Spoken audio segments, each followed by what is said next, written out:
வணக்கம். மண்ணில் முளைத்தவன் நான், அதன் மார்பில் திளைத்தவன் நான். எண்ணி துணிந்து விட்டேன், இனி எங்கும் பறந்து செல்வேன் என பாடி மகிழ்ந்த கவிஞர், கதையாசிரியர், கட்டுரை ஆசிரியர், இலக்கிய திறனாய்வாளர், நாடக ஆசிரியர், குழந்தைகள் இலக்கியம் படைத்தவர், எழுத்தாளர், திராவிடர் கழக தொண்டராக இருந்து பொது உடைமை இயக்கத்தில் நுழைந்தவர், பாரதியாரின் வழித்தோன்றலாகவும் பாரதிதாசனின் மாணவராகவும் விளங்கியவர், கரந்தை தமிழ்ச்சங்கத்தின் மேனாள் மாணவர், விசயரங்கம் எனும் இயற்பெயர் கொண்ட கவிஞர் தமிழ் ஒளி அவர்களின் நூற்றாண்டு விழா கரந்தை தமிழ்ச்சங்கத்தில் கவிஞர் தமிழ் ஒளி பயின்ற அன்றைய கரந்தை புலவர் கல்லூரி, இன்றைய தமிழவேல் உமாமகேஸ்வரனார் கரந்தை கலைக்கல்லூரியின் சார்பில் சிறப்புடன் நடைபெற்றது. முதல் நிகழ்வாக கவிஞர் தமிழ் ஒளியின் படத்திறப்பு விழா. கரந்தை தமிழ்ச்சங்க செயலாளர் திரு இரா சுந்தரவதனம் அவர்கள் கவிஞர் தமிழ் ஒளியின் படத்தினை திறந்து வைக்க கல்லூரி முதல்வர், பேராசிரியர்கள் மலர்தூவி வணங்கினர்.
தொடர்ந்து மேடை நிகழ்ச்சிகள் தொடங்கின. தமிழவேல் உமாமகேஸ்வரனார் கரந்தை கலைக்கல்லூரி முதல்வர் முனைவர் இரா ராசாமணி அவர்கள் தலைமையில் நடைபெற்ற இவ்விழாவிற்கு வந்திருந்தோரை தமிழ்துறை இணை பேராசிரியர் முனைவர் சி கண்மணி அவர்கள் வரவேற்றார். கரந்தை தமிழ்ச்சங்க நிறைவேற்றுக் கழக உறுப்பினர் திரு சுந்தர செந்தமிழ் செல்வன் அவர்கள் முன்னிலை வகிக்க, ஆங்கிலத்துறை தலைவர் முனைவர் கோ சண்முகம், தமிழ்துறை தலைவர் முனைவர் இரா ராகினி, வேதியியல் துறை தலைவர் பேராசிரியர் ந ராமுலு ஆகியோர் வாழ்த்துரை வழங்க, கரந்தை தமிழ்ச்சங்க செயலாளர் திரு இரா சுந்தரவதனம் அவர்கள் கவிஞரின் பணிகளை நினைவு கூர்ந்தார். தமிழ்துறை உதவி பேராசிரியர் முனைவர் சே தெய்வக்கண்ணி அவர்கள் விழாவின் நிறைவில் நன்றியுரை ஆற்றினார். தமிழ்துறை உதவி பேராசிரியர் முனைவர் ஜெயராஜ் அவர்கள் விழா நிகழ்வுகளை அழகு தமிழால் தொகுத்து வழங்கினார். நண்பர்களே, தமிழ்துறை உதவி பேராசிரியர் முனைவர் எழில் அரசன் அவர்கள் அறிமுக உரை வழங்க, கவிஞர் களப்பிரன் அவர்கள் கவிஞர் தமிழ் ஒளி அவர்களை பற்றி நிகழ்த்திய சிறப்புரையினை கேட்க தங்களை அன்போடு அழைக்கின்றேன். வாருங்கள். கவிஞர் தமிழொலி நூற்றாண்டு தலைவரும் இந்த கல்லூரியினுடைய முதல்வருமான அம்மா அவர்களே மற்றும் இந்த நிகழ்விலே வரவேற்பை வழங்கி இருக்கிற முனைவர் சி கண்மணி அவர்களே, இந்த நிகழ்ச்சியிலே சிறப்பான ஒரு தொடக்க உரையை ஆட்சி அமர்ந்திருக்கின்ற கல்லூரியினுடைய செயலாளர் ஐயா சுந்தரமணன் அவர்களே, இங்கே முன்னிலை வைக்கின்ற கரந்தை தமிழ்ச்சங்கத்தினுடைய சிறப்பு உறுப்பினர் சு செந்தமிழ்ச்செல்வன் அவர்களே, நிகழ்ச்சியிலே பங்கேற்றிருக்கின்ற ஓ சண்முகம் அவர்களே, முனைவர் ராகினி அவர்களே, பேராசிரியர் ராமுலு அவர்களே, என் நன்றியுரை ஆற்ற இருக்கின்ற முனைவர் சே தெய்வத்தினி அவர்களே, இந்த நிகழ்ச்சியை சிறப்பான முறையில் ஒருங்கிணைத்திருக்கின்ற தமிழ் துறையைச் சேர்ந்த பேராசிரியர்களே, பேராசிரியர் கீழே அவர்களே, இந்த நிகழ்ச்சியிலே பங்கேற்றிருக்கின்ற எங்கள் தஞ்சையினுடைய மூத்த எழுத்தாளர் அரணி அவர்களே மற்றும் தஞ்சையினுடைய சமகால வரலாற்றை சமகால நிகழ்வுகளை துல்லியமாக பதிவு செய்து கொண்டிருக்கக்கூடிய கரந்தை ஜெயக்குமார் அவர்களே மற்றும் எதிரே அமர்ந்திருக்கின்ற பேராசிரியர்களே, மாணவர்களே, நடைபெறும் வணக்கம். கரந்தை கல்லூரியில் தமிழொலிக்கு இன்றைக்கு ஒரு நூற்றாண்டு விழாவை நடத்துவது என்பது கடந்த ஆண்டு நூற்றாண்டு தொடங்கும் போது நாங்கள் நினைவு கூட பார்க்கிறோம். இப்படி ஒரு நிகழ்ச்சியை கரந்தை தமிழ்ச்சங்கத்தில் நடக்கும். அந்த நிகழ்ச்சியில் பேசுவதற்குரிய வகுப்பு எனக்கு கிடைக்கும் என்பது முக்கியமாக நாங்கள் நினைக்கவே இல்லை. உண்மையில் கரந்தை தமிழ்ச்சங்கத்தில் பேசுவது என்பது, அதுவும் தமிழொலியில் பேசுவது என்பது ரொம்ப முக்கியமான ஒரு வரலாற்று நிகழ்வாக எனக்கு காரணம் என்னன்னா, இங்க கரந்தை தமிழ்ச்சங்கத்திற்கும் எங்களுக்குமான ஒரு தஞ்சைக்குமான ஒரு பசுமையான நான் ரொம்ப சின்ன பையனா எழுதல் தொடங்கிய காலத்தில் முதலாக கவிதைக்கு பரிசு வாங்குவது என்றால் ஒரு கவிஞர்கள் தான் நடைபெற்றது. இந்த கவிஞர்கள் வந்து ஒரு சின்ன பையனா இங்க பரிசு வாங்கியது இந்த மேடையெல்லாம். அப்ப நாங்க தஞ்சை பிரகாசத்தை வட்டத்தில் வந்து கவிதை வாசிக்கிறதுக்கு உள்ளது. அதே போல ஊஎஸ்ஆருடைய 185வது பிறந்த நாளை சங்க இலக்கிய வாரமாக நடத்துவது மாநிலம் முழுக்க நடக்கணும். அதனுடைய தொடக்க விழாவை எங்க தொடங்கலாம் அப்படிங்கிறது செம்மொழி அறிவிக்கப்பட்ட காலம், தமிழுக்கு செம்மொழி அறிவிக்கப்பட்ட காலம். அப்போது இதே மேடையில் தான் ஊஎஸ்ஆருடைய பிறந்த நாள் தொடங்கக்கூடிய அன்று சங்க இலக்கிய வாரத்தை தொடங்குவது என்று செம்மொழிக்காக ஒரு தீர்மானத்தை நூற்றாண்டுக்கு முன்பே இடப்பட்ட இந்த மேடையில் இருந்து அதற்கு விழாவை நடக்கின்ற சிறப்பாக இருந்த மேடையில் இன்றைக்கு மதுரையினுடைய பாராளுமன்ற சூழ்நிலை, அதே போல இசையறிஞர் அரிமளம் ரத்னாரன், எழுத்தாளர் தமிழ்ச்செல்வன் உள்ளிட்டவர்களை அழைத்து, அப்போது ஐயா பெரியவர் இருந்தார். அதெல்லாம் அழைத்து ஒரு சிறிய விழாவை 15 ஆண்டுகளுக்கு முன்பு நடத்தணும். அதற்கு பிறகு இந்த விழா என்பது ரொம்ப ஒரு முக்கியமான விழாவாக இருக்கிறது. ஏனென்றால் கவிஞர் தமிழுடைய வாழ்க்கையில் கரந்தை தமிழ்ச்சங்கத்திற்கான அவருடைய புத்த வாழ்க்கையை ரொம்ப ஒரு புதிய வாழ்க்கை. எப்படி ஒரு பாரதிக்கு ஒரு 39 வயதோ, எப்படி ஒரு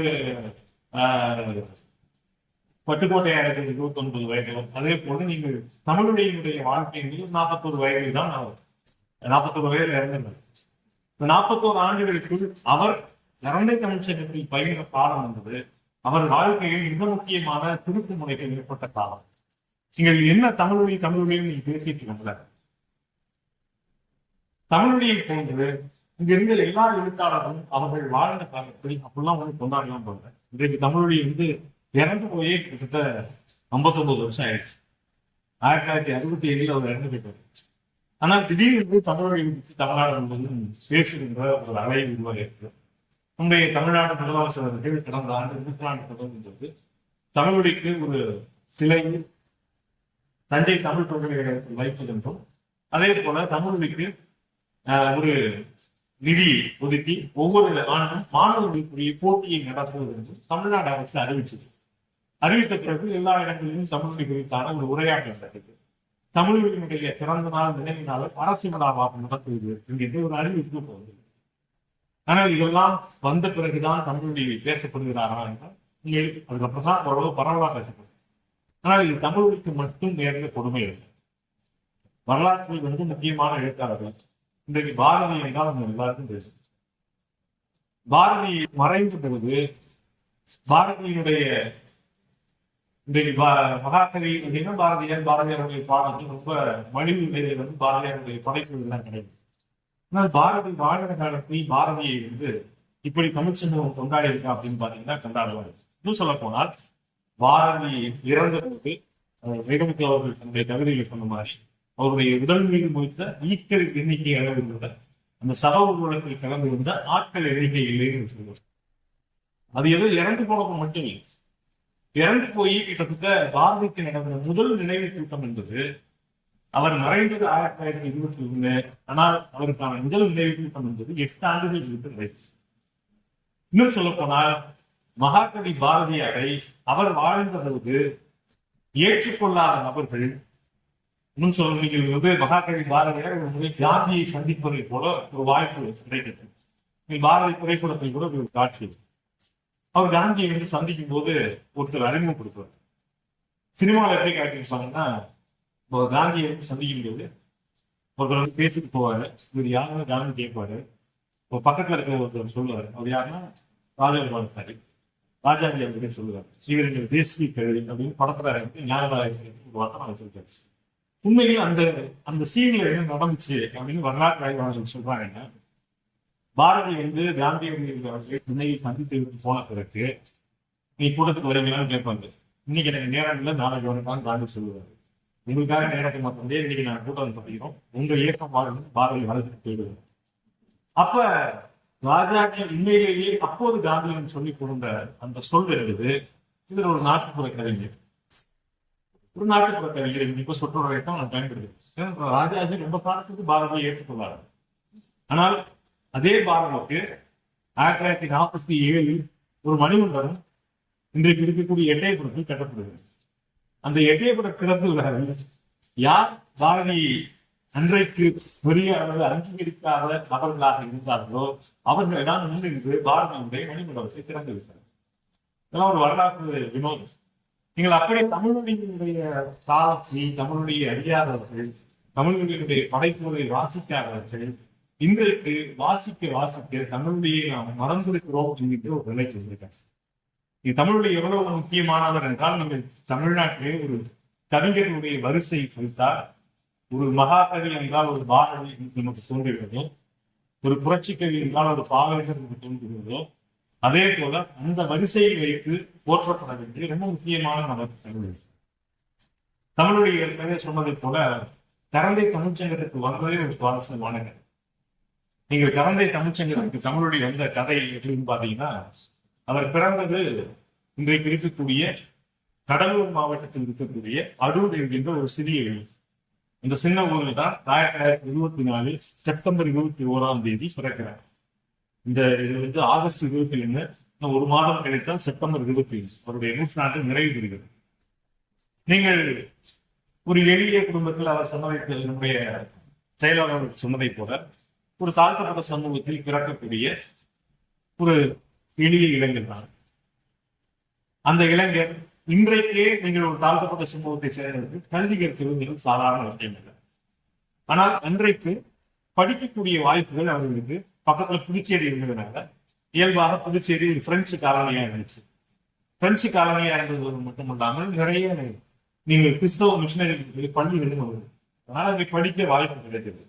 அப்படி படித்துக் கொண்டிருந்த தமிழுடையவர்கள் ஒரு சாதாரண ஒரு மாணவராக மட்டும் இல்லாமல் நிறைய தமிழ் மீது கொண்ட ஆர்வத்தின் காரணமாக தானே கவிதை எழுதுவது, தானே பாடல்கள் எழுதுவது என்று ஒரு சுத்திக்கின்ற ஒரு பையன் தான்.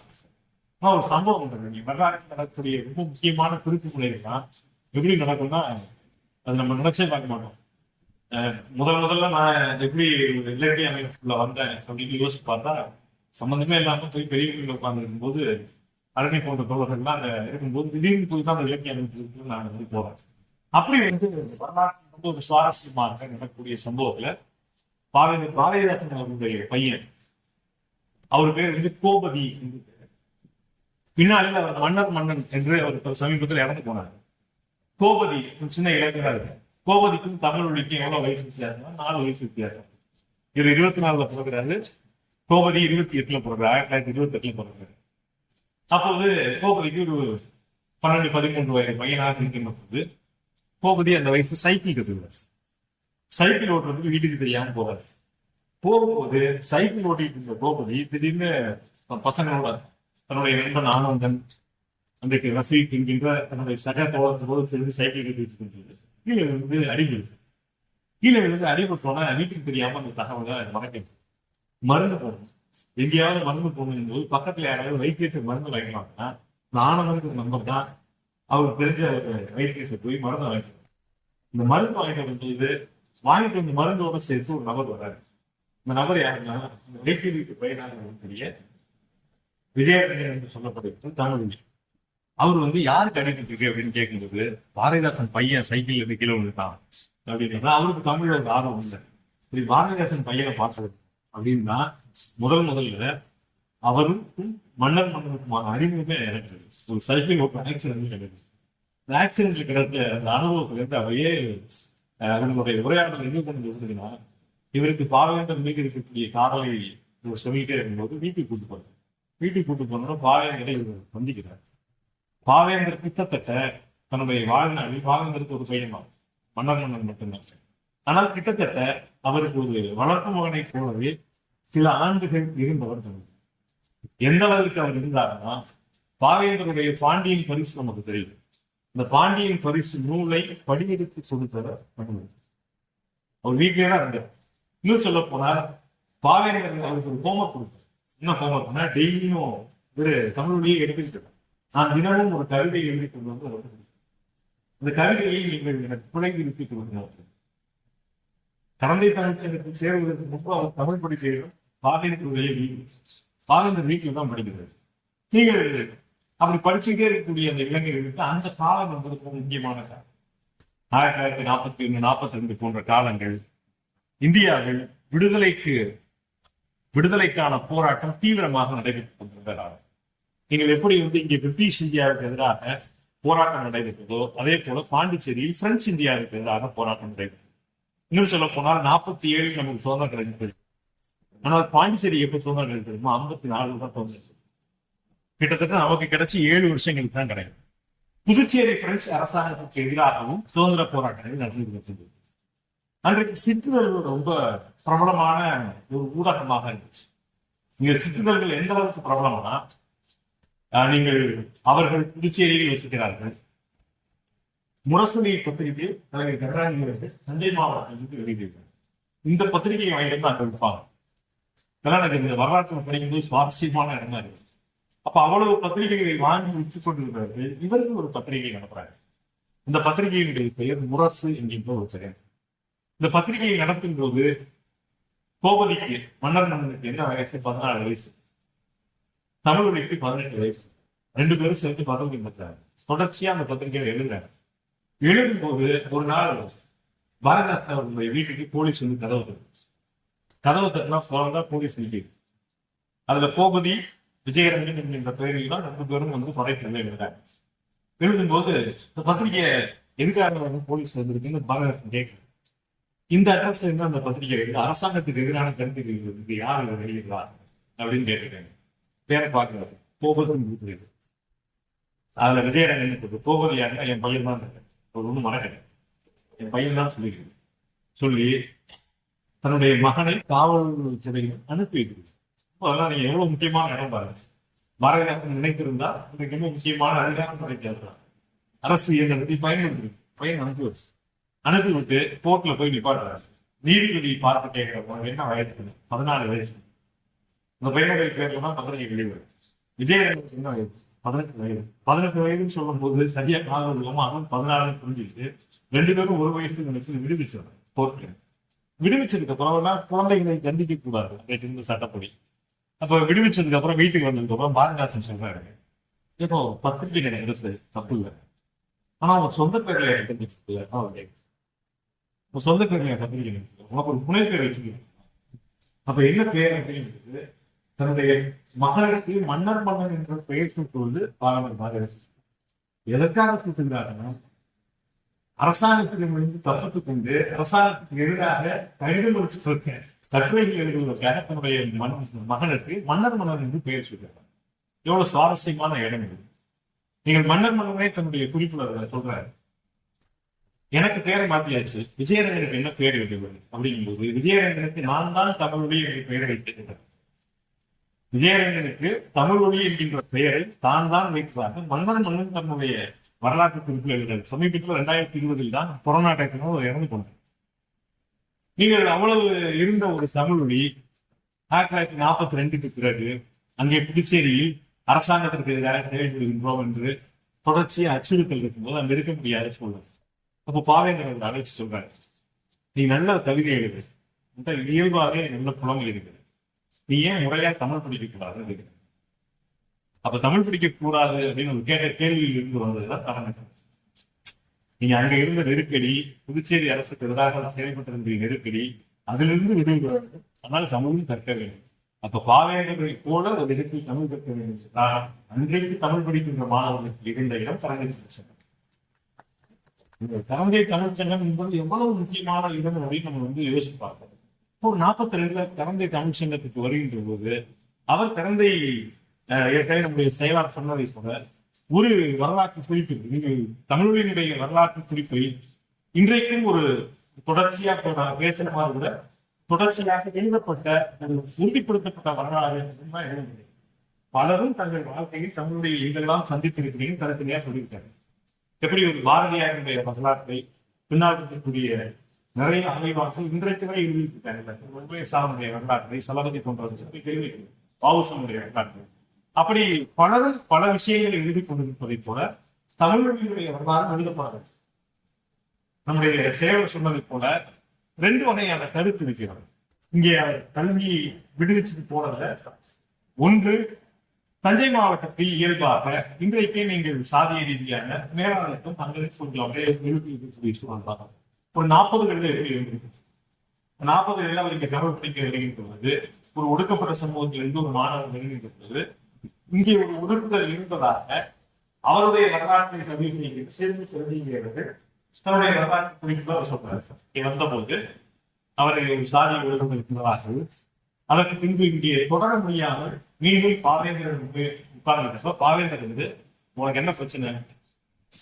நான் சேலம் மாடல் தான் சினிமாவை பாடல் இருக்கிறேன், பாண்டிச்சேரி என் காலத்துல சேலம் தான் போகுது, போற வழியில தஞ்சாவூருடைய கரந்தை கனெக்ஷன்களை போய் உனக்கு சொல்லி வீட்டுக்கு போறேன் அப்படின்னு பாவேந்தரே தன்னுடைய வாகனத்தை ஏற்றிக்கொண்டு கரந்தை தமிழ்ச்சங்கத்திற்கு வந்து இங்கிருந்த நிர்வாகத்தை சந்தித்து இப்படி ஒரு இடையூறு இந்த மாணவர்களுக்கு இருக்கிறது, இனி இப்படி இருக்குதா, என் காதுகளுக்கு வரக்கூடாது என்று சொல்லிவிட்டு விட்டு சென்றதாக ஒரு குறிப்பை சேர்த்து சந்திக்க இருக்கிறார். ஆனால் இன்றைக்கு பேராசிரியர் அரசு போன்றவர்கள் பாவேந்தர் குறிப்பை எழுதுவதில்லை என்று சொல்றாங்க. நீங்கள் அரசு போன்றவர்கள் இவர் படிப்பை விட்டதுக்கு வேற சில காரணம் இருக்கலாம் என்கிட்ட ஒரு ஆய்வை முன்வைக்கிறார். ஆனால் இது படிக்கின்ற காலத்தில் எப்படி இருந்தார் முக்கியமானது. இங்கே நான் இன்னொரு முக்கியமான ஒரு ஆளுநருக்கு இங்கே ஒரு நிகழ்ச்சி சந்தித்தேன்.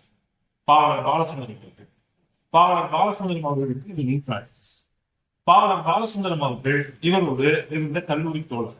என்ன சொல்ல போனா, அன்றைக்கு புலவருக்கு படிக்கணும்னா இன்றைக்கு நீங்கள் +2 முடிச்சுட்டா BA தமிழ், BA தமிழ் சேர்ந்த முடியும்.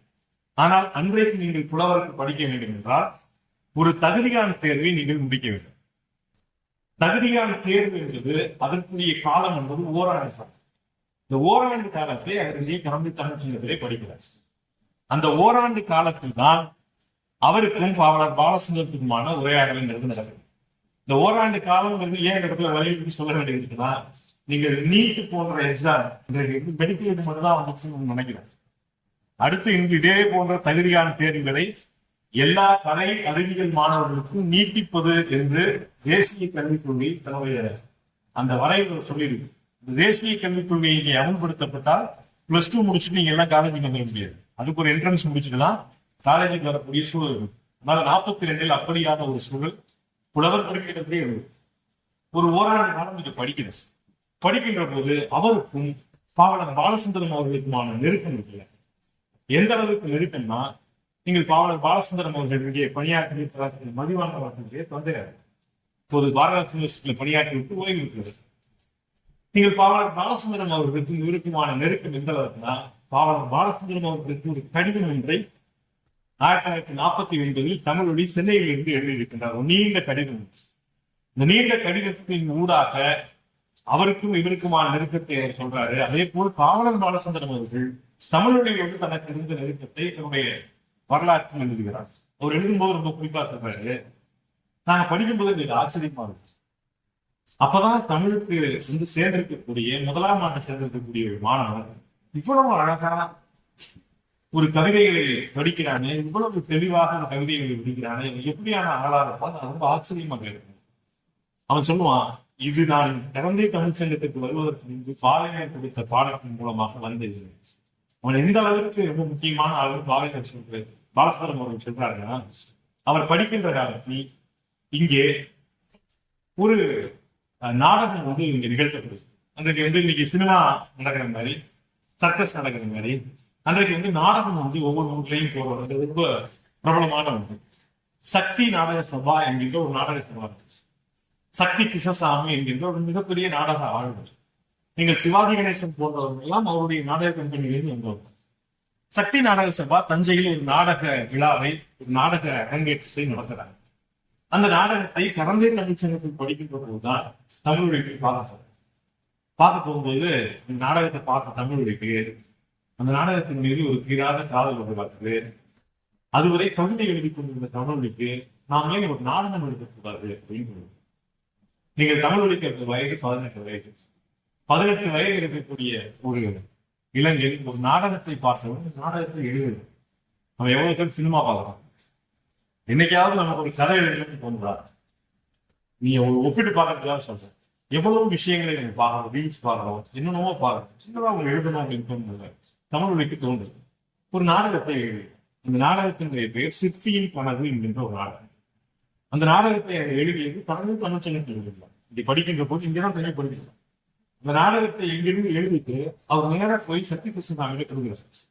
சக்தி கிருஷ்ணசாமி இன்றைக்கு சிவாஜி கணேசன் போன்றவர்களே வளர்ந்துருக்காரு. ஒரு உழவு பெரிய நாடகம். ஆனா ஒரு 18 வயசு பையன் நாடகத்தை எழுதி கொண்டு வராங்க. கொஞ்சமே ஒரு தயாரி நாடகத்தை பரிட்பார்கள் தலைவர் கிருஷ்ணன் பிரமாதமான நாடகம். நாடகத்தை அரங்கேற்க வேண்டும் என்றால் நீ கவிதை எழுதுவதை அப்படியே எழுதிட்டு மேடையில் எழுதி படிக்கிற மாதிரி படிக்க முடியாது. இதற்கு ஒத்திகை பார்க்கணும். ஒத்திகையை முடிச்சதுக்கு அப்புறம் என்றைக்கு அரங்கேற்றமோ அன்றைக்கு உன்னை அழைக்கிறோம். சிறந்த நாடகத்தை வாங்கி வச்சுட்டு கொஞ்ச நாள் கழிச்சு இவருக்கு படிச்சுட்டு இருக்கும் போது சக்தி கிருஷ்ணசாமிக்கு ஒரு அழைப்பு, இந்த நாடகத்தை நாங்கள் அரங்கேற்றுகிறோம், நீ நேரா வா அப்படின்னு கூப்பிடுறாங்க. இங்க இருந்து தமிழுடைய போறாரு. அன்றைக்கு ஒரு வழக்கம் இருக்கு. ஒரு நாடகம் அரங்கேற்றப்பட்டால் அந்த நாடகம் அரங்கேற்றப்பட்ட அன்றைக்கு எவ்வளவு தொகை ஒரு நாளைக்கு வசூலாகும், முதல் நாள்ல வசூலாகக்கூடிய மொத்த தொகையையும் யார் நாடகத்தை எழுதினார்களோ அந்த எழுத்தாளருக்கு அந்த தொகையை கொடுக்கும். இது அவர்களுக்கு எழுதப்படாத விதி. நீங்கள் தமிழுடைய என்கின்ற ஒரு கரந்தை கல்லூரியில் படிக்கின்ற ஒரு மாணவர் எழுதிய நாடகம். நீங்கள் சிற்பியின் கனவு என்கின்ற நாடகத்தை அரங்கேற்றுகிறார். இந்த நாடகம் அரங்கேற்றிய முதல் நாள் ஆன வசூல் என்பது இது ஐயா பாலசுந்தரன் அவருடைய கவிதை குறிப்பு. அவர் சொல்றாரு, முதல் நாள் ஆன தொகை அன்றைக்கு ஆன தொகை என்பது 900 ரூபாய். 900 ரூபாயை ஒரு 18 வயது இளைஞனிடம் சக்தி கிருஷ்ணசாமி முதல் நாள் ஊதியமாக கொடுக்கிறார். இந்த 900 ரூபாயை பெறுகின்ற போது தமிழுக்கு வயது 18. 900 ரூபாயை அவர் பெறுகின்ற போது ஒரு பவுன் தங்கத்தினுடைய விலை 50 ரூபாய். இன்றைக்கு நிலையை நீங்கள் ஒப்பிட்டு பார்த்தால் ஏறக்குறைய 10 லட்சம் ரூபாயை ஒரு 18 வயது இளைஞன் கையில் கொடுப்பதற்கு சமம். அந்த 10 லட்சம் ரூபாய் நீங்கள் ஒப்பிட்டு பார்த்தோம்னா 900 ரூபாய் வாங்கிய கரந்தை தமிழ்ச்சங்கத்தில் படிக்கின்ற போது வாங்கிய பிறகு இவருக்கு இயல்பாக ஒரு படைப்பாளருக்கு அவருக்கு கல்வி குறித்தான நிறைய கேள்விகள், இந்த கல்வி திட்டம் குறித்தான நிறைய கேள்விகள். நீ எப்படி கலந்து தமிழ்ச்சங்கத்திலிருந்து போனதுல சாதிய ஒடுக்குதல் ஒரு பார்வைக்கோ, அதே மாதிரி பாவனையாளருடைய கல்விக்கு நம்ம கிடைக்கிற ஒரு பார்வை என்னன்னா இந்த கல்வி திட்டம் குறித்து ஒரு ஏகப்பட்ட கேள்விகள். புலவர் பட்டத்தை படித்துக் கொண்டு நீ என்னவாக போகிறாய் அப்படின்னு கேட்கிறது. கேட்கும்போது இது பேராசிரியர்களை உருவாக்குவதற்கான படிப்பாகத்தான் இருக்கிறது, என்னை போன்ற கவிஞர்களுக்கு இது பொருந்தாது அப்படின்னு நினைக்கிறோம். அது முக்கியமான இடம். அப்படிதான் இருக்கும். கிட்டத்தட்ட ஒரு 900 ரூபாய் ஒரு ஊதியம் கிடைக்குது, இவ்வளவு பெரிய முக்கியமான இடம் கிடைக்குது. நேரம் கிளம்பி சென்னைக்கு போகிறோம். சென்னைக்கு போகிறார். அன்றைக்கு எழுதி தொடங்கிய பலருக்கும் முக்கியமான இடமாக இருந்தது தெரிஞ்சு. நீங்கள் 1945-46 சென்னைக்கு போகின்றது அந்த சென்னையை பார்க்கின்ற காட்சியை எழுதுகிறது ரொம்ப முக்கியமானது. முதலாக நான் குடிசையில் வசித்த மக்களை பார்க்கக்கூடிய இடம் சென்னை. அது குடிசைகள் ரோட்டோரமாக குடிசை எடுத்து சாலையில் வசிக்கக்கூடிய மக்களை பார்க்கக்கூடிய இடம் சென்னை. அப்ப சாலையில் வீடு இல்லாமல் வசிக்கக்கூடிய ஒரு நகரம் கூட தமிழ்நாட்டில் இல்லை என்பது முக்கியமான ஒரு சின்ன ஓலக்குடிசையாக நான் இருந்திருக்கிறேன். வீடற்றவர்கள் வீதியில் வசிக்கின்ற ஒரு வரவு என்பது சென்னையில் தான் நான் பார்க்கிறேன். சென்னையில் அவர் போன போது அவருக்கு இருந்த அனுபவம், அவருக்கு கிடைத்த தொடர்பு ரொம்ப முக்கியமான தொடர்பு. அவர் இங்கே எப்படி ஒரு தொடர்பு சொன்ன மாதிரி நம்முடைய திராவிட இயக்க எழுத்தாளராக இருந்து ஒரு பொதுவுடைமை சார்ந்த பல எழுத்தாளர்களை அவர் சந்திக்கிறது சென்னையில். குறிப்பாக அவர் சந்திப்பது ஜீவானந்தன் அவர்களை, ஜனசக்தி அவர்களை சந்திக்கிறார். எழுத்தாளர் குயிலன் அவர்களை இங்கேதான் சந்திக்கிறார். எழுத்தாளர் குயிலன், ஜீவானந்தம் போன்றவர்கள் எல்லோரும் அன்றைக்கு ரொம்ப முக்கியமாக ஜனசக்தி பத்திரிகைகளை இயங்கிக் கொண்டிருந்த போது அன்றைக்கு அதே ஜனசக்தி பத்திரிகையில் ஒரு சின்ன பையனாக வேலை பார்த்துக் கொண்டிருந்தார் எழுத்தாளர் ஜெயகாந்தன். எழுத்தாளர் ஜெயகாந்தன் இங்கே பணியாற்றிக் கொண்டிருந்தார். ஒரு சின்ன பையனா அதே அலுவலகத்துக்கு வேலை செய்து கொண்டிருந்தார். இது ஜெயகாந்தனை பதிவு செய்தார். நான் சின்ன பையனாக இருந்தது கொஞ்சம் வளர்ந்த பையனா யாரும் இருந்தாலும் தமிழ் வழி இருக்கிறது. அப்படி தமிழ் வழி வந்த போது அந்த தொடர்புகளில் நீங்கள் 1947 இருந்தது இந்தியாவுக்கு விடுதலை கிடைத்த காலம். ரொம்ப குறிப்பாக கவிஞர் தமிழொலியினுடைய அவர் விடுதலை குறித்து ஒரு கவிதை இருக்கு. விடுதலை குறித்து கவிஞர் தமிழொலியினுடைய ஒரு கவிதை இருக்கு. அந்த கவிதை, நீங்கள் எல்லோரும் நொந்து கிடக்கையில் இந்த நொல்லை விடுதலை யாருக்கடா என்கின்ற குரல் இந்த கவிதை. இந்த நொல்லை விடுதலை யாருக்கடா என்கின்ற இந்த கவிதையை அவர் எங்கே பாடுகிறார் என்றால் முக்கியமானது. 1947 ஆகஸ்ட் 15 சுதந்திரம் கிடைக்கின்ற போது அகில இந்திய வானொலியில் நீங்கள் ஒரு கவியரங்கத்தை நடத்துகிறது. அந்த கவியரங்கத்திலே ஒரு 6 கவிஞர்கள் பங்கேற்கிறார்கள். அந்த 6 கவிஞர்களில் ஒரு கவிஞர். அந்த ஆல் இந்தியா ரேடியோனுடைய கவியரங்கத்திலே அவர் பாடுகின்ற அந்த கவிதையில் தான் இருக்கிறார். இந்த நொல்லை விடுதலை யாருக்கிறா அந்த குரல் அந்த கவிதை. நீங்கள் அரசாங்கம் என்றோ அழைக்கிறது, அரசாங்கத்துடைய வானொலியில் பேசுகிறோம் எதுவும் கிடையாது. நீங்கள் இந்த விடுதலை குறித்தான அவருக்கு உள்ள கேள்வி என்று நினைக்கிறார். தனக்கு இருந்த எல்லா குரலையும் தன்னுடைய பாடல்களை தொடர்ச்சியா வைக்கக்கூடியவங்க. நீங்கள் அதே 1947 தான் அவர் எழுதி முக்கியமான காப்பியம். அவருடைய வாழ்க்கையை பற்றி சொல்லிட்டு அவருடைய படைப்புகளுக்குள்ள போனா என்ன சுவாரஸ்யமா இருந்தது. நீங்கள் வீராயக்காரர்கள் 1947 தான் அவர் எழுதுகிறார். உங்களுடைய முதல்வர் சொன்னதை போல 5 காப்பியங்கள் 9 காப்பியங்கள் எழுதி 9 காப்பியங்களும் ரொம்ப முக்கியமானது. நீங்கள் 47 என்பது இந்தியாவுக்கு விடுதலை கிடைத்ததை போல நீங்கள் 48 இந்தியாவில் RSS இயக்கம் தடை செய்யப்பட்டது மட்டுமல்ல. நீங்கள் காந்தியடிகளுடைய படுகொலையை பற்றி RSS இயக்கம் தடை செய்யப்பட்டது நமக்கு தெரியும். ஆனால் அதே காலகட்டத்தில் இந்தியாவில் பொதுவுடைமை இயக்கம் தடை செய்யப்பட்டது. பொதுவுடைமை இயக்கம் தடை செய்யப்பட்டது போது இவர் பணியாற்றிக் கொண்டிருந்த ஜனசக்திகளும் அதற்கு தடை செய்யப்படுகிறது. ஜனசக்திகளும் தடை செய்யப்படுகின்ற போது இவர்கள் ஒரு பத்திரிகையை நடத்துகிறார்கள், முன்னணி என்ற ஒரு இதழை நடத்துகிறார்கள். அந்த முன்னணியினுடைய இணையாற்றுவதாக பொறுப்பாளர்களாக எடுத்துக்கொண்டு நடத்துகிறார்.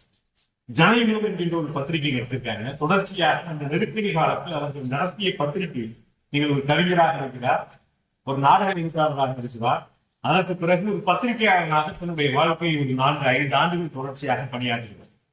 நீங்கள் தமிழர்களுடைய ரொம்ப முக்கியமான காலம், அவர் தீவிரமாக பணியாற்றிய காலம் வந்தது 1947 இருந்து 52 வரை சென்னை முழுவதும் அல்ல தமிழ்நாடு முழுவதும் அறியப்பட்ட கவிஞராக.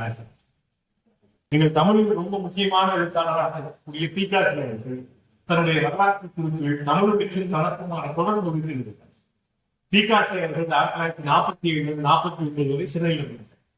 தான் சென்னையில் இருந்த காலத்தில் தான் பார்த்து தமிழில் இருக்க தமிழுடைய எப்படியான ஒரு நபர் அப்படின்னு எழுதுறார். அவருடைய காட்சி எப்படி இருக்கும், அவருடைய விரும்பம் கொண்டிருக்கும், அவர் பாரதியை போல எதற்கும் அஞ்சாமல் தன்னுடைய கருத்துக்களை முன்வைக்கக்கூடிய நபராக தமிழுடைய இருக்கிறார் அப்படின்னு தீகாசி எழுதுகிறார். நீங்கள் அதை தொடர்ந்து நீங்கள் ஒவ்வொரு நபராக நீங்கள் பார்த்துக் கொண்டே இருந்தால் அவருடைய வாழ்க்கையில அதற்கு பிறகு ஒரு பெரிய ஒரு மனப்புரட்சி கொள்வார். அவர் வாழ்க்கையில ஒரு காதல் வருகிறது, இந்த காதல் கைகூடாமல் போகிறது. நீங்கள் ஒரு வறுமையான ஒரு சூழலில் வாழக்கூடிய நபராக இருக்கிறார். எதுவுமே இல்லாத சூழலில் நீங்கள் சென்னையில் தனித்து வாழக்கூடிய ஒரு சூழலில் எங்குமே இருக்க முடியாத சூழல்ல நீங்கள் தமிழொலிக்கு ஒருவர் ஆதரவு. நீங்கள் தமிழொலியினுடைய படைப்புகள் குறித்து சொல்ல போன முன்னாடி ஒருவருக்கு நாம் நன்றி சொல்ல வேண்டும் என்றால் இந்த இடத்துல எப்படி தமிழொலி எப்படி கொண்டாடுறோமோ அதே போல் சேத்து சஞ்சீவி என்கின்ற நபரை நீங்கள் வரலாற்று குறிப்பிடுகிறீர்கள். சேத்து சஞ்சீவி யாருன்னா எப்படி ஒரு கம்பனை ஆதரித்து சடையப்ப வள்ளலை என்னுடைய வரலாறு கொண்டாடுகிறது இல்லையா? தமிழில் இருக்கக்கூடிய சங்க இலக்கியங்களை பதிப்பித்த ஊவேசாவை நாம் கொண்டாடுகிறோம். அதே போல தமிழுடைய 1965 இறந்து விட்டார்.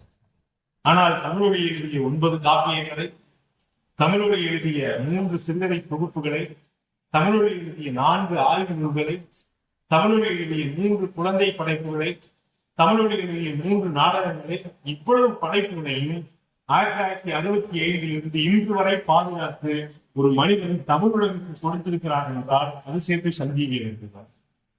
சேத்து சஞ்சீவி ரொம்ப பெரிய பணக்கார குடும்பம்லாம் கிடையாது. சேத்து சஞ்சீவி அவர்கள் ஒரு சலவை நிலையம் வைத்திருந்த ஒரு சாதாரண சூழ்நிலை. சலவை நிலையம் வைத்திருந்த சஞ்சீவி அவர்கள் தமிழொலிக்கு ஆதரவு கொடுக்கிறார். எப்படி ஆதரவு கொடுக்கிறார்னா முதல்ல ஒரு வீடு பிடிச்சிருக்கிறார். வீட்டை உட்கார்ந்து எழுதுங்க. ஆனா இயல்பா நீங்க எழுத்தாளர்கள் படைப்பாளர்கள் சேர்ந்து பாத்தீங்கன்னா தெரியும், அவங்க வீடு கொடுத்தாங்கன்னா அவங்க மட்டும் அந்த வீட்டுல இருக்க மாட்டாங்க. அவர்களை பார்த்து வருகின்றவர்கள் ஒரு சுத்தி இருக்கிறாரு எல்லாம் சேர்ந்து அந்த வீட்டுக்கு வரும்போது அந்த வீட்டுல அவரை தொடர்ச்சியாக பாதுகாக்கக்கூடிய சூழல் சஞ்சீவிக்கு வருது. சஞ்சீவி எப்படி கேட்கிறார், ஏன் அவங்க முடியல அப்படின்னு. சஞ்சீவி அப்புறம் கொஞ்ச நாள் வெளில வந்தார். வெளில போய் மீண்டும் சஞ்சீவிக்கு தமிழுடைய எங்கே இருக்கிறான்னு தகவல் கிடைக்குதுன்னா ஒரு பாண்டி பஜாரில் மனநிலை பிறந்த நிலையில் தமிழுடைய பிரிந்து கொண்டிருக்கிறார் என்கின்ற தகவல். எல்லாமே அங்கங்க அவங்க தகவல் தான் தொகுக்கிறோம். திருப்பியும் சஞ்சீவி தான் கூட்டு வந்து எப்படி அவர்களுக்கு உடன்படிக்கை ஏற்படுதுன்னா, என்னுடைய சலவை நிலையத்தில் உங்களுக்கு நான் வீடு பிடிச்சு முடியாது. என்னுடைய சலவை நிலையம் இரவு 8 மணி வரைக்கும் நடக்கும். 8 மணிக்கு பிறகு சலவை நிலையத்தை நீங்க சந்திக்கணும். காலையில் 9 மணிக்கு நான் சலவை நிலையத்தை தொடங்கணும். திறக்கும் போது நீங்க இங்கிருந்து போயிட்டு சென்னையில் இருக்கக்கூடிய இன்றைக்கு சென்னையினுடைய மையப்பகுதியாக இருக்கக்கூடிய செனாயங்கள், அது வயலில் நிறைந்த பகுதி. அந்த வயல் நிறைந்த பகுதியில் ஒரு புங்கை மரத்துக்கு அருகில் ஒரு புங்கை மரம் இருக்கக்கூடிய இடம் சஞ்சீவிக்கு தெரிந்தவருடைய இடம். இந்த இடத்துல போய் காலையில உட்கார்ந்து எழுதுங்க, இரவாக என்னுடைய லாங்குகளை சந்திக்கீங்க அப்படின்னு சஞ்சீவி சொன்ன அடிப்படையில் தான் 1958 முதல் அதற்கு பிறகு அவர் எழுதிய அத்தனை படைப்புகளும் ஆய்வுகளும் சலவையிலிருந்து இரவு தூங்கிக் கொண்டு பகல் நேரங்களில் சினாய நேரத்தினுடைய புங்கை மரத்தை அருகில் இருந்து அவர் எழுதிய படைப்புகள் தான் அத்தனை. நீங்கள் அவர்களுடைய சேவை சொன்னதை சொன்னால் அவருக்கு காசநோய் திருமணமாக உள்ளது, ஒரு வறிய குடும்பம், கடைசி நேரத்தில் பார்த்துக்கொள்ள யாரும் இல்லாத சூழலில் புதுச்சேரிக்கும் சென்னைக்குமாக அழைந்து 1965 நீங்கள் பாவேந்தருடைய மரணத்துக்கு பிறகு பாவேந்தரும் இல்லை, யாரும் இல்லாத சூழலில் ஒரு உடல் நலம் பாதிக்கப்பட்டு தன்னுடைய 41வது வயதில் மார்ச் 29, 1965 மறைந்து போகிறார். இதுதான் தமிழொலி குறித்து நமக்கு கிடைத்திருக்கக்கூடிய வரலாற்று குறிப்புகள். ஆனால் இதன் ஊடாக செய்திருக்கக்கூடிய படைப்புகள் குறித்து தான் நம்ம பேசணும். ரொம்ப குறிப்பாக அவருடைய வீராய் காவியம். நீங்கள் வீராய் காவியம் என்கின்ற அந்த காவியம் இருக்கு இல்லையா, வீராய் காப்பியத்தை எடுத்து பார்த்தால் நீங்கள் அதனுடைய கதை இங்கிருந்து எப்படி போதுனா, நீங்கள் பாரதி எப்படி இருந்து கரும்பு தோட்டத்தில் பணியாற்றக்கூடிய தமிழர்கள் குறித்து தன்னுடைய படைப்புகள் வெளிநாட்டில் போய் கரும்பு தோட்டத்தில் பணியாற்றக்கூடிய தமிழர்கள், அதே போல் தென்னாப்பிரிக்காவிற்கு இங்கிருந்து தப்பிச் சென்ற இங்கே சாதியை ஒடுக்குதலுக்கு ஆளான ஒரு பெண் இங்கிருந்து தென்னாப்பிரிக்காவிற்கு தப்பிச் சென்று தென்னாப்பிரிக்காவில் அங்கே பணியாற்றிக் கொண்டிருந்த ஒரு கவுண்டர் சமூகத்தை சேர்ந்த ஒரு இளைஞனோடு காதலை ஏற்பட்டு திருமணம் முடித்து மீண்டும் இந்தியாவிற்கு வருகின்ற போது இவர்கள் தென்னாப்பிரிக்காவில் திருமணம் செய்த பெண் அப்படிங்கிறதுனால யாருன்னு தெரியாம இவங்க வீட்டுல வச்சிருக்காங்க. ஆனால் கொஞ்ச நாளில் இவங்களுக்கு தெரிய வருகிறது இந்த பெண் பக்கத்து ஊரில் இருக்கக்கூடிய தலித் சமூகத்தை சேர்ந்த பெண். அப்ப அந்த ஊரில் ஒரு சாதியான கொலையாக அந்த வீராயையும் அவருடைய கணவரும் கொலை செய்யப்படக்கூடிய ஒரு காட்சியோடு இருக்கக்கூடிய ஒரு காப்பியம். நீங்கள் அந்த காப்பியத்தில் இருக்கக்கூடிய சொற்றொடர்களை எல்லாம் வாசித்து பார்த்தால் உண்மைக்கு பாவேந்தரை வாசிக்கின்ற அதே மனநிலை நடக்குது. அதே மனநிலை அதுல இருக்கக்கூடிய சில வரிகளை மட்டும் நான் வாசிக்கலாம். ஒரு இடத்துல அந்த தாழ்த்தப்பட்ட சமூகத்தை சேர்ந்த அந்த பெண்ணை அந்த ஊரை சேர்ந்த பண்ணையார் பாலியல் வன்முறைக்கு தொடுகின்ற போது நீங்கள் தமிழுடைய அந்த வரியை எழுதுவார். தாமுகர்கள் வாழுகின்ற நாட்டினிலே கண்ணியர்கள் தீமுகத்தை கொண்டிருந்தல் நன்றாகும் என்று சொல்லு. என்ன அழகான சொல்றாரு அவருக்கு. அதே மாதிரி அந்த பறையடிக்கக்கூடிய ஓசை நீங்கள் திருமண வீட்டிலே எப்படி மேலதாளம் தான் அடிப்போம்னு சொல்லுவோம் இல்லையா, அவர் பறையடிப்பது விடுத்து எழுதுவார். காதெல்லாம் கிளியும் வண்ணம் பறையெடுத்து விட்டான், கவுண்டனுக்கும் பறைச்சிக்கும் கல்யாணம். யோசிச்சு பார்த்தா இன்றைக்கு தமிழ் எழுத்தாளர்கள் ஒரு சாதியை குறிப்பிட்டு ஒரு படைப்பு எழுதிவிட்டால் அந்த தமிழ் எழுத்தாளர்கள் நடமாடக்கூடிய இந்தியாவில் இன்றைக்கு தமிழ்நாட்டில் இருக்கிறது. 47 தமிழ் எழுதுகிறார். நீங்கள் இது வீராய கலைகளில் சமீபத்தில் நம்முடைய நாடகவியலாளர் பிரளயன் அவர்கள் தஞ்சை தமிழ் படையகத்தில் தான் ஒரு நாடகம் ரொம்ப முக்கியமான ஒரு படைப்பு. நீங்கள் வீராயை போல அவருடைய ஒவ்வொரு காப்பியம், ரொம்ப குறிப்பாக அவருடைய கோசலை குமரிகள் என்கின்ற ஒரு காப்பியம். நீங்கள் இந்த கோசலை குமரிகள் காப்பியத்திற்கு தமிழ் வடிவில் முன்னுரை இருக்கும். கோசலை குமரிகள் காப்பியத்தை நான் எங்கிருந்து எழுதுகிறேன் என்றால் இது ராகுல்ஜி சாங்கித்யார் எழுதிய வாழ்வாயிலிருந்து கங்கை வரை என்கின்ற அந்த நூலில் வரக்கூடிய பிரபா என்கின்ற ஒரு கதை. இந்த பிரபா கதை கதாபாத்திரத்தின் ஊடாக உந்தப்பட்டு இந்த கதையை எழுதுகிறேன்னு சொல்றாங்க. இவர் எழுதிய காலத்தில் வாழ்வாயிலிருந்து கங்கை வரை தமிழ் படுத்தினால் இன்னைக்கு கிடைக்கிற மாதிரி நமக்கு புத்தகம் மொழிபெயர்த்துலாம் வரல. அப்ப அவர் இந்த நூலை எங்கிருந்து வாசித்திருப்பார் அப்படிங்கிறத ரொம்ப ஆச்சரியமாக இருக்கு. நீங்கள் அதே அவர் சொல்றாரு, ராகுல்ஜி சாங்கித்யார் வாழ்வாயிலிருந்து கங்கை வரை என்கின்ற ஒரு நூலை எழுதியதை போல எனக்கு அதை படித்தவுடன் ஒன்று தோன்றுகிறது, நாம் ஏன் சிந்துவிலிருந்து காவிரி வரை என்கின்ற ஒரு நூலை எழுதக்கூடாது. இந்த வரி ஏன் முக்கியமான வரியும் எனக்கு படுதுன்னா, நீங்கள் சிந்துவிலிருந்து காவிரி வரை என்கின்ற ஒரு நூலை எழுத வேண்டும் என்று தமிழ்மொழி தன்னுடைய முன்னுரையில் பதிவு செய்யக்கூடிய காலத்தில் தமிழ்நாட்டில் இருந்த நம்பிக்கை என்பது தமிழர்கள் எங்கிருந்து வந்தார்கள் ஒரு நம்பிக்கை. தமிழர்கள் தமிழ்நாட்டுக்கு கீழே இன்றைக்கும் நீங்கள் படிக்கக்கூடிய தமிழ் பாடத்திலே இங்கே முதற் சங்கம் இடைச்சங்கம் என்கின்ற 2 சங்கங்கள் தமிழ்நாட்டுக்கு கீழே இருக்கக்கூடிய யமுனியா கண்டத்திலே பகுலியார் ஓடிக்கொண்டிருந்த பகுதியில் இருந்ததாக ஒரு நம்பிக்கை இருக்கு. அந்த நம்பிக்கை செழித்தோங்கி வளர்ந்த காலத்திலே தமிழொழி எழுதுகிறார் சிந்தவில் இருந்து காவிரி வரையில். இன்றைக்குதான் நம்முடைய ஐஏஎஸ் பாலகிருஷ்ணன் அவர்கள் journey of civilisation Sindhu to Vaigai என்கின்ற ஒரு ஆங்கில ஆய்வு நூலை பெருசா எழுதுகிறது. தமிழ்ல சிந்துவில் இருந்து வைகை வரை என்கின்ற அந்த நூல் வந்திருக்கு. ஆனால் ஒரு 50 ஆண்டுகளுக்கு 60 ஆண்டுகளுக்கு முன்பு தமிழுடைய இந்த வார்த்தை எழுதுகிறது. கோசலை குமரியின் எழுதுகின்றது. அவருடைய புத்தர் பிறந்தார் என்கின்ற ஒரு காப்பியம். நீங்கள் புத்தர் பிறந்தார் என்கின்ற அந்த காப்பியம் ஒரு எழுதிய காலத்தில் புத்த மதம் குறித்தான நிறைய கோட்பாடுகள் நிறைய சித்தாந்தங்கள் நீங்கள் அம்பேத்கருக்கே ரொம்ப அருகே கிடைச்ச காலம். நீங்கள் அம்பேத்கர் தன்னுடைய புத்தமும் அவருடைய தம்மமும் என்கின்ற நூலை 1956 தன்னுடைய மரணத்துக்கு முன்பாக எழுதி முடிக்கிறார். நீங்கள் அந்த நூலை எழுதுவதற்கு நான் எத்தனை புத்தகங்களை படித்தேன்னு அம்பேத்கரே சொல்றாரு. கிட்டத்தட்ட ஒரு 3000 கிலோ எடை கொண்ட புத்தகங்களை நான் படித்திருப்பேன் அம்பேத்கர் வயசு.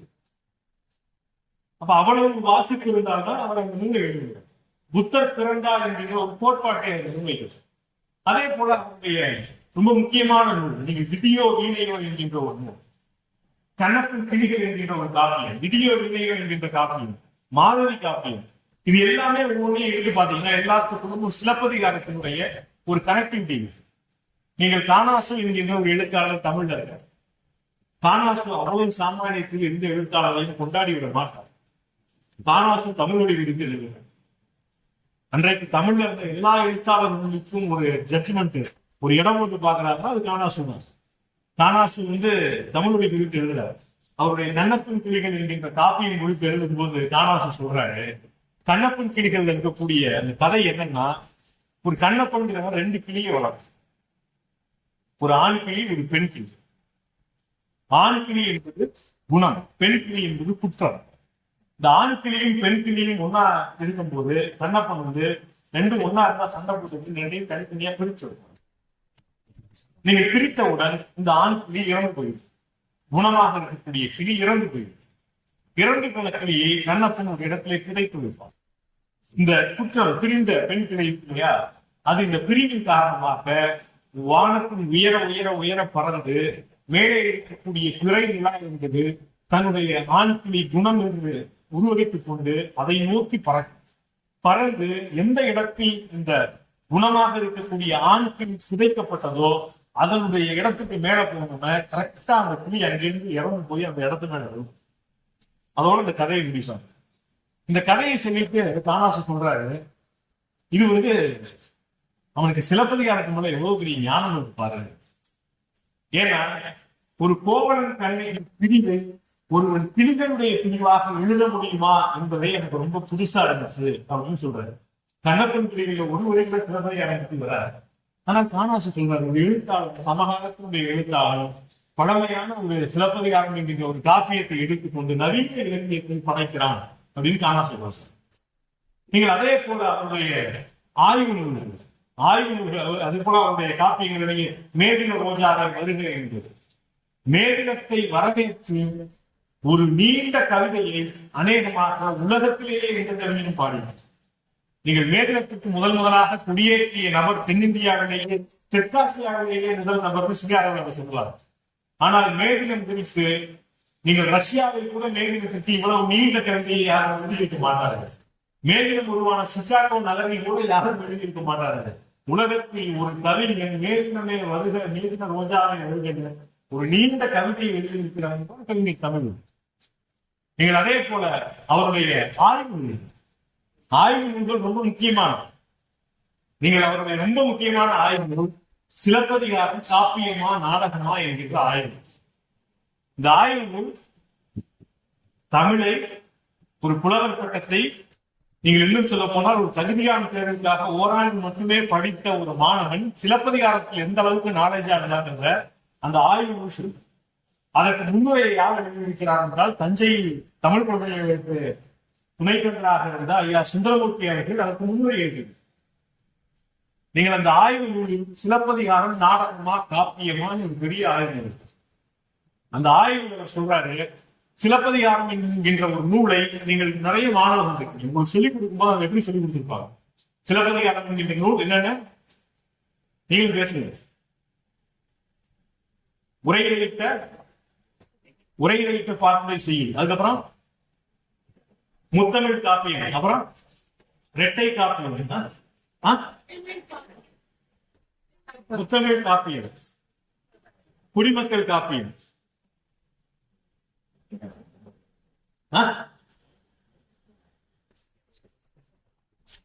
இப்படி பல விஷயம் இருக்கு இல்லையா. அந்த சிலப்பதிகாரத்தை பத்தி சொல்லிட்டே இருக்காங்க இல்லையா.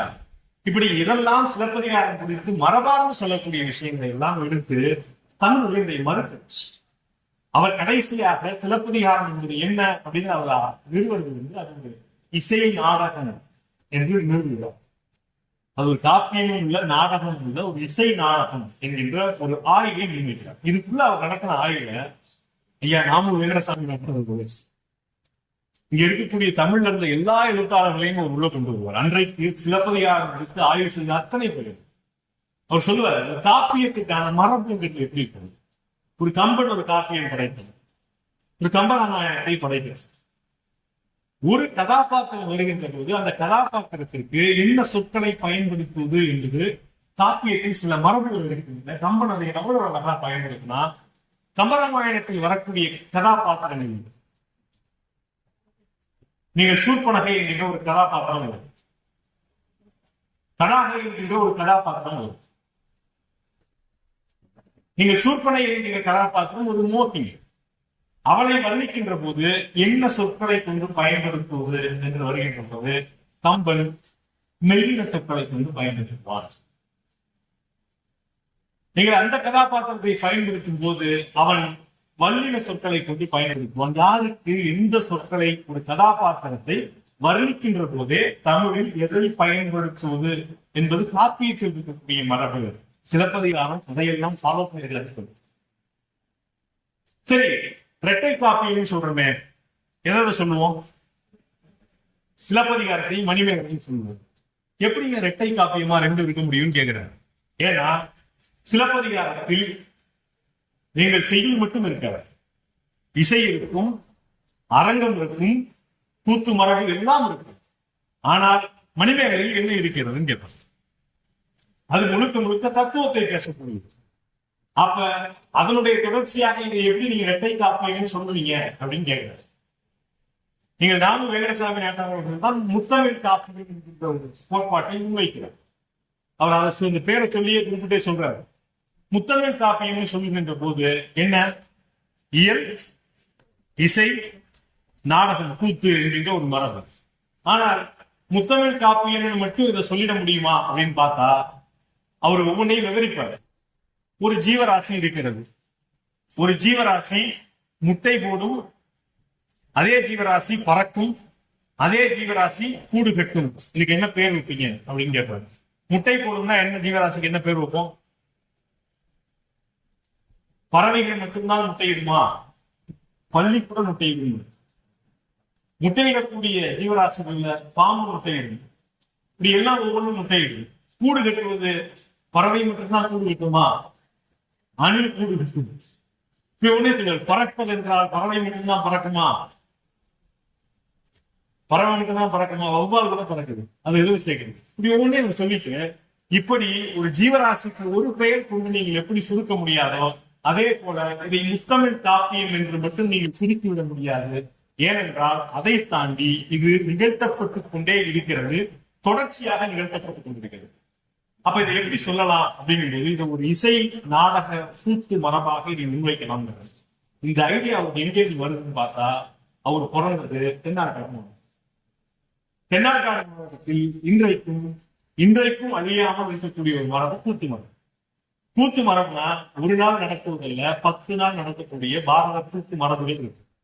ஒரு பாரத கூத்தை போல சிலப்பதிகாரம் என்கின்ற ஒரு காப்பியம் 10 நாள் நிகழ்த்தப்பட்ட ஒரு கூத்தாக இருந்திருக்கும் என்கின்ற ஒரு ஆய்வை வைக்கிறார். நீங்கள் சுந்தரமூர்த்தி அவர்கள், நம்முடைய முன்னாள் துணைவேந்தர் சுந்தரமூர்த்தி அவர்கள் குறிப்பிட்டு சொல்றாரு, இப்படி ஒரு ஆய்வை ஒரு பல்கலைக்கழகம் செய்ய வேண்டும், ஆனால் சோத்துக்கு கஷ்டப்பட்ட தமிழ்மொழி தனியாளாக செய்திருக்கிறார்கள். நீங்கள் அதுதான் தமிழ்மொழியுடைய நுட்பமான இடங்கள். நீங்கள் தமிழ்மொழியுடைய வாழ்க்கையில் அவர் எழுதி, ஏற்கனவே நான் அவருடைய சிற்பியின் கனவு ஒரு நாடகத்தை எழுந்தான்னு சொன்னேன் இல்லையா, சக்தி கிருஷ்ணசாமி தலைமையில. அந்த நாடகம் பின்னாளில் சினிமாவாக, சிவாஜி கணேசனுடைய புகழ்பெற்ற சினிமாக்களில் ஒன்றான வணங்காமுடிதான் அவர் எழுதிய சிற்பியின் கனவு நாடகம். வணங்காமுடி திரைப்படத்திற்கு கதை எழுதியவர் யாருன்னா கதை சக்தி கிருஷ்ணசாமி, ஆனா கதை தமிழ். அந்த படம் அவ்வளவு பிரபலமா ஓடின படம்.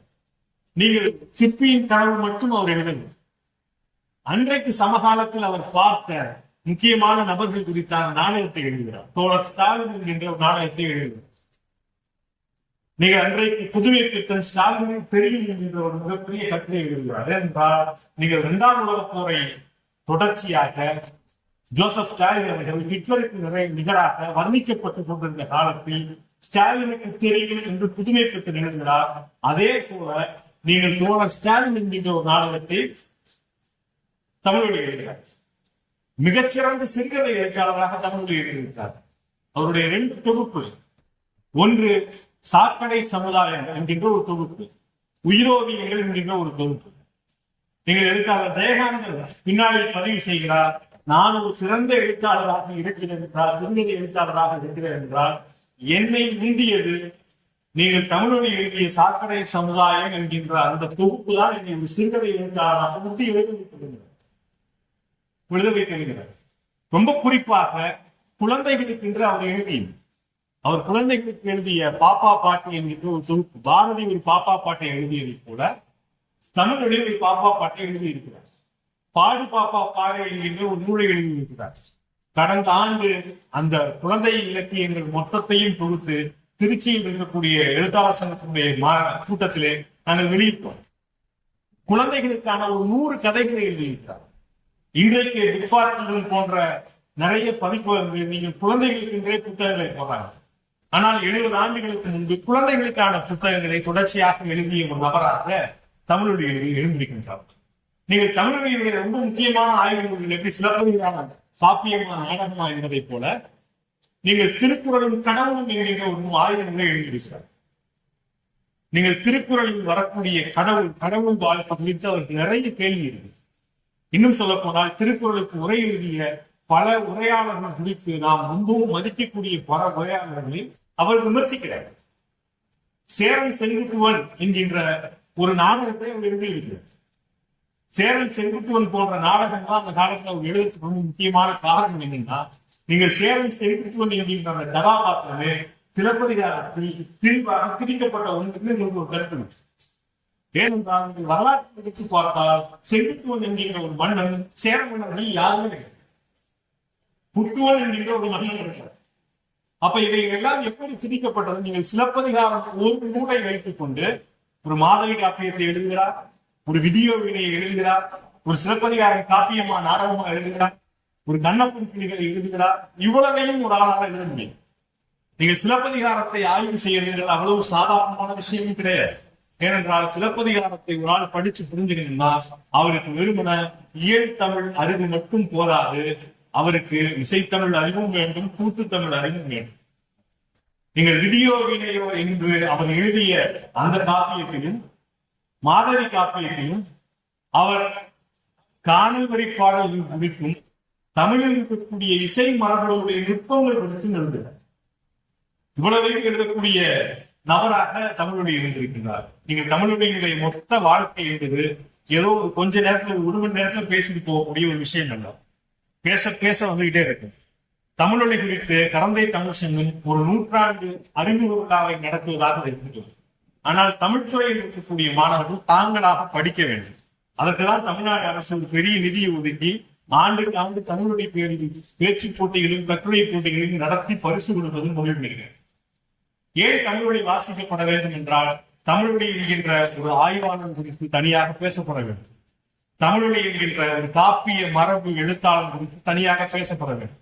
தமிழ்மொழி என்கின்ற ஒரு பத்திரிகையாளர் குறித்து தனியாக பேச வேண்டும்.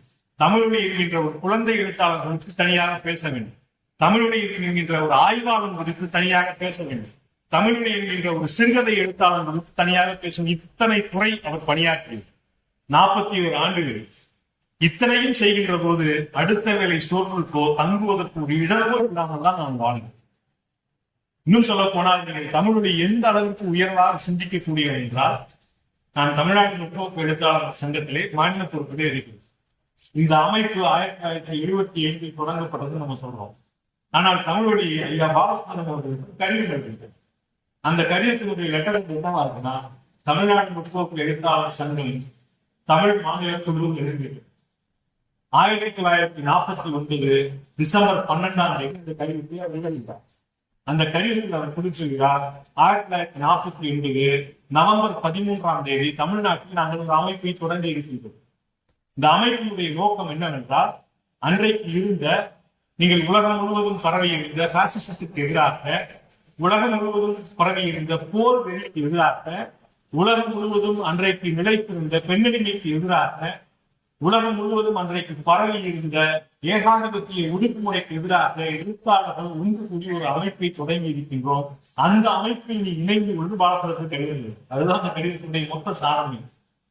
அந்த கடிதத்தில் அவர் குறிப்பிடுகிறார், நாங்கள் எங்கிருந்து வருகின்றோம்னு அவர் சொல்றாரு. நாங்கள் எங்கிருந்து வருகிறோம்னா, நீங்கள் சோவியத் ரஷ்யாவிலே 1934 தாய் என்கின்ற ஒரு நாவலை எழுதிய மார்க்சிம் கார்கி உலக எழுத்தாளர் மாநாட்டை கூட்டுகிறார். அந்த உலக எழுத்தாளர் மாநாட்டிலே ஒரு கோட்பாடு முன்வைக்கப்படுகிறது. நீங்கள் அந்த கோட்பாடு தான் கடந்த நூற்றாண்டில் உலகம் முழுவதும் இருந்த எழுத்தாளர்களுடைய கோட்பாடாக நீடித்து நிலைத்திருந்தது. அந்த கோட்பாடு என்னவென்றால், மார்க்சிம் கார்கி முன்வைத்த அந்த கோட்பாடு சோசியலிச யதார்த்தமாகும் என்று எழுத்தாளர்கள் முன்வைத்த கோட்பாடு.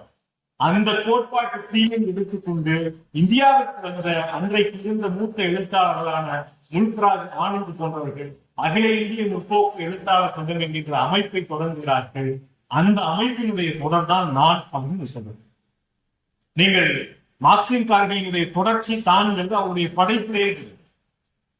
நீங்கள் சோவியத் புரட்சியை முதலாக பாடியது பாரதி நம்ம வரலாற்றில் படிப்போம். ஆனால் சீன புரட்சியை முதலாக தமிழில் பாடியது, இந்தியாவில் பாடியது கலைஞர் தமிழ். அவர் சொன்னதை போல, நீங்கள் நெய்வேலி நிலக்கரி ஆலை தொடங்கப்பட்ட போது அது குறித்து பாடியதும் தமிழொலி. விண்ணுக்கு மனிதனை அனுப்பிய போது அதுவிற்கு பாடியதும் தமிழொலி. கும்பகோணத்தில் இருக்கக்கூடிய தூய்மை பணியாளர்களுடைய போராட்டத்திற்கு ஒரு கவிதை தமிழொலி எழுதியிருக்கிறார். கோயம்புத்தூரில் இருக்கக்கூடிய ஆணை தொழிலாளர்களுடைய போராட்டத்திற்கு கவிஞர் தமிழொலி கவிதை எழுதுகிறார். சமகாலத்தில் நடந்த அத்தனை இயக்கங்களிலும் தன்னை இணைத்துக் கொண்டவன். நீங்கள் எந்த அளவுக்கு தன்னுடைய சர்வதேச தொடர்ச்சியில் அவர் சொல்லுவார்னா, மார்க்சிம் கார்கி தன்னுடைய ஒரு நூல் நீ எந்த கட்சியில் என்கின்ற ஒரு நூலை எழுதியிருக்கிறார். நீ எந்த கட்சியில் என்கின்ற நூல் என்னன்னா, உலகம் முழுவதும் பாசிசம், ஹிட்லர் போன்ற சக்திகள் பரவி கொண்டிருந்த போது ஹிட்லருக்கு எதிராக, பாசிசத்திற்கு எதிராக உலகத்தில் இருக்கக்கூடிய எழுத்தாளர்களை நீங்கள் எந்த கட்சியில் இருக்கிறீர்கள் அப்படின்னு மார்க்சிம் கார்கி எழுதினார். அதன் தொடர்ச்சியாக தமிழொலி நீ எந்த கட்சியில் என்கின்ற ஒரு நீண்ட கவிதை எழுதியிருக்கிறார். தமிழ்நாட்டில் இருக்கக்கூடிய அத்தனை எழுத்தாளர்களையும் பார்த்து கேட்டுக்கிறார், எத்தனை காலங்களுக்கு நீங்கள் எந்த அமைப்பு சாராமல் எழுதி கொண்டே இருக்க போகிறீர்கள் அப்படின்னு கேட்டுக்கிறார். இப்படி ஒரு அமைப்பாளராக, ஒரு எழுத்தாளராக, ஆய்வாளராக இருந்த ஒரு தமிழொலியை இந்த ஒரு அரங்கத்தில் மட்டும் பேச முடியாது. அவர் குறித்து இத்தனை திரைசாரம் விரிவாக பேசுவதையும் இதே கரந்தை தமிழ் சங்கம் எதிர்காலத்தில் எங்களை போன்ற ஆட்களை வைத்து பேசணும். அங்க இருக்கக்கூடிய மாணவர்களுக்கு அந்த படைப்பு கொடுங்க. அந்த படைப்புகளை அவருக்கு வாசித்து விட்டு அவர்கள் பேசுவதுதான் ரொம்ப முக்கியம். பாரதி இறந்து 8 ஆண்டுகளுக்கு பேசப்பட்ட பாரதி இன்றைக்கு தமிழ்நாடு முழுவதும் அறியப்படுகிறார். தமிழொலியும் அவர் மறைந்த 60 ஆண்டுகள் குறித்து பேசுகிறோம். இன்னும் 10 ஆண்டுகள் 20 ஆண்டுகள் குறித்து தமிழொலி குறித்து தமிழ்நாடு முழுவதும் பேச வேண்டியதுதான் நாம் இந்த நிகழ்ச்சியில் செய்ய வேண்டிய முக்கியமான கடமையாக நினைத்து வாய்ப்பளித்தமைக்கு நன்றி கூறி விடைபெறுகிறேன்.